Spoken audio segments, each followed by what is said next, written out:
Hi అండి. దీనికంటే ముందు వీడియోలో మనము లెంత్ గురించి తెలుసుకున్నాం. ఆ వీడియోస్ చూసి ఈ వీడియో చూడండి. అన్ని షార్ట్ వీడియోసే, చాలా ఈజీగా మీకు అర్థమయ్యేలాగా నేను చెప్తున్నా. అయితే మనం ఇప్పుడు చెస్ట్ రౌండ్ అనేది చెప్పుకునే ముందు మీకు రెండు విషయాలు చెప్పాలి. ఏంటంటే మనం సైజ్ బ్లౌజ్తో చెస్ట్ రౌండ్ చూసినప్పుడు కొంచెం ఒకలాగొస్తుంది. బాడీ మెజర్మెంట్స్తో మనం చెస్ట్ రౌండ్ పెట్టుకునేటప్పుడు ఒకలాగొస్తుంది. ఏది కరెక్ట్గా వస్తుందంటే బాడీ మెజర్మెంట్స్తో మనం చూసుకునేదే కరెక్ట్గా వస్తుంది. సైజ్ బ్లౌజ్తో మాత్రం 1/2 ఇంచ్ కానీ 1 ఇంచ్ కానీ, అంటే మొత్తం మీద చుట్టుకొలత మీద మీకు తప్పకుండా 1 ఇంచ్ ఎక్కువ వస్తుంది. మరి ఎందుకు అలా వస్తుంది అని అంటే వాళ్ళ సైజ్ బ్లౌజ్ కూడా అలాగే ఉండొచ్చు.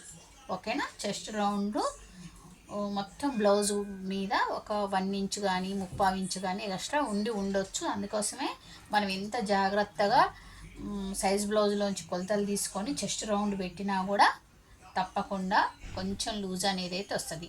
మరి పర్ఫెక్ట్గా ఎందుకు రాదు, ఎందుకు వస్తుంది బాడీ మెజర్మెంట్స్ అంటే మనం కరెక్ట్గా టేప్తో తీసుకొని మనకి ఎంత కావాలో అంత కరెక్ట్గా బ్యాక్ పార్ట్లో ఎంత కావాలో అంత పెట్టుకుంటాం, ఫ్రంట్ పార్ట్లో ఎంత కావాలో అంతే పెట్టుకుంటాం. కాబట్టి బాడీ మెజర్మెంట్స్ కరెక్ట్గా వస్తాయి. అందుకే మాస్టర్స్ ఎక్కువ బాడీ మెజర్మెంట్సే ఫాలో అవుతారు. ఓకేనా. నెక్స్ట్ వీడియోలో మన సైజ్ బ్లౌజ్తో చెస్ట్ రౌండ్ ఎలా చూసుకోవాలో చూద్దాం. ఓకేనా.